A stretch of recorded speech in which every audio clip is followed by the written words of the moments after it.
En fait, je me suis auto-persuadé que la librairie, elle avait un avenir certain, mais si elle savait se réformer.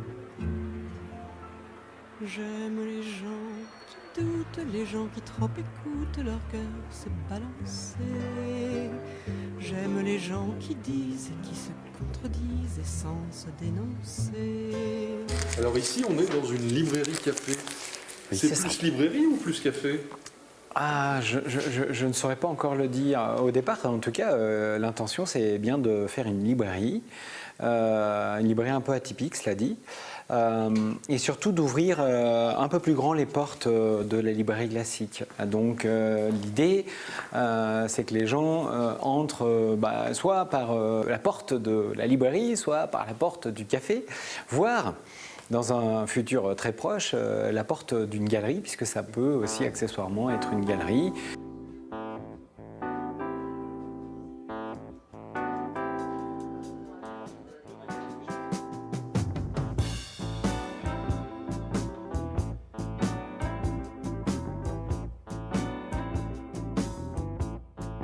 On constate déjà que les gens se sont appropriés le lieu et que on a quelque chose d'un peu transversal au niveau générationnel.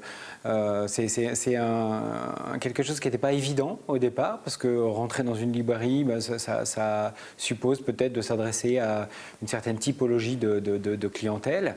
Et en fait, cette librairie qui casse un peu les codes, elle a trouvé son public presque naturellement. C'est-à-dire que, contrairement à ce que je pouvais penser au départ, il n'y a pas la nécessité d'avoir un mode d'emploi pour cette librairie d'un autre genre. J'aime les gens qui doutent mais voudraient qu'on leur foute la paix de temps en temps et qu'on ne les malmène jamais quand ils promènent leurs automnes au printemps. Pour prendre l'exemple du banquier, chez qui j'ai reçu un fervent accueil, peut-être parce que mon interlocuteur était aussi un passionné, j'ai l'impression, enfin ça il le dirait peut-être mieux que moi, mais que finalement c'est un peu récréatif dans le sens où tout d'un coup on sort des sentiers battus. Alors évidemment sortir des sentiers battus, c'est pas ça qui assure la solidité financière d'un projet.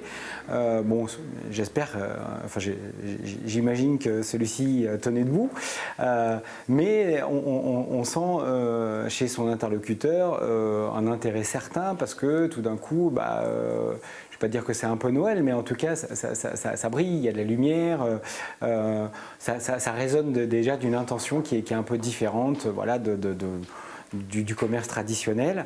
On est dans ce qu'on appelle, parfois on le met un peu à toutes les sauces, mais un concept store. Hein. It's been a hard day's night, and I've been working like a dog. It's been a hard day's night, I should be sleeping like a log. Pour le moment, et c'est ça qui est assez fascinant, j'ai observé que les gens, ils sont vraiment dans ce qu'on appelle aussi aujourd'hui, ça aussi c'est un terme à la mode, la sérendipité, c'est-à-dire qu'en fait ils se laissent guider par le hasard. On a volontairement ou pas d'ailleurs, parce qu'on aimerait pouvoir le structurer un petit peu, mais on a parfois manqué de temps, mis les choses un peu au hasard dans les étagères.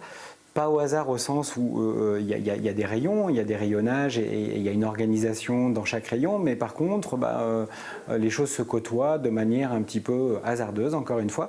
Et c'est là où le lecteur intervient et où il vient picorer, pour reprendre votre expression de tout à l'heure. Oh yeah.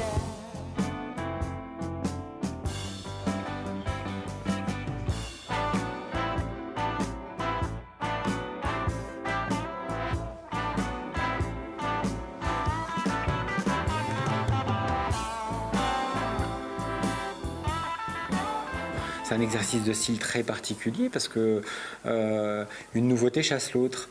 Nous, on a fait le choix de moins se laisser porter par la nouveauté, bien qu'elle puisse être intéressante. Ouais, chaque rentrée littéraire, c'est 600-700 livres qui sortent. Oui, alors du coup, nous on était un petit peu en retard sur la rentrée littéraire au moment de l'ouverture, mais j'ai eu des questions là-dessus. On m'a dit, mais pour la rentrée littéraire, qu'est-ce que tu fais ou qu'est-ce que tu ferais?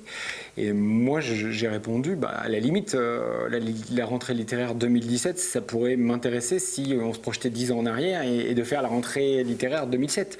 C'était un peu ça l'idée. Donc en fait, le principe, il est bien ici d'être peut-être pas contre-courant, mais en tout cas de se positionner encore une fois de façon un peu alternative. Merci pour la tendresse, et tant pis pour vos fesses qui ont fait ce qu'elles ont